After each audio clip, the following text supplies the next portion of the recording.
ces enquêtes, ces rapports du BEA, est-ce que vous êtes dit, c'est pas possible? Pourquoi tirer? Alors que c'est ce qu'on apprend apparemment dans les premières heures de pilotage. Surtout, on voit la démonstration de M. Otelli, surtout ne pas faire ça. Il faut au contraire pousser. Alors, je vais vous répondre. D'abord, M. Otelli. Bon, M. Otelli, la démonstration qu'il nous fait sur l'avion léger, tous les pilotes de ligne d'Air France l'ont eu, savent le faire, fait partie de la formation de base.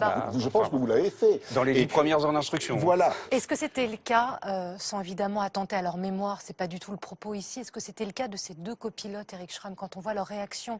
Est-ce qu'ils savaient faire de la voltige? Est-ce qu'il y avait le maîtrise de ces lois d'aéronautique dont vous parlez? On en doute, pardonnez-moi, quand on les regarde réagir. Mais je comprends ce que vous, je comprends ce que vous me dites.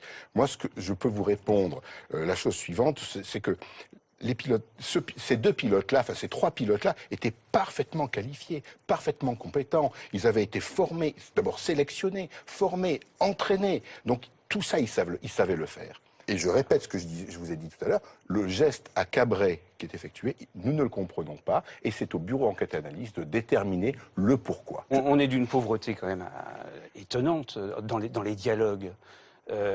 Moi, c'est quelque chose qui... Vous savez, quand la situation... Ça vous a frappé, ça, Eric Schramm, ou pas? Ça me conforte dans l'idée de l'incompréhension. Oui. Et de la représentation.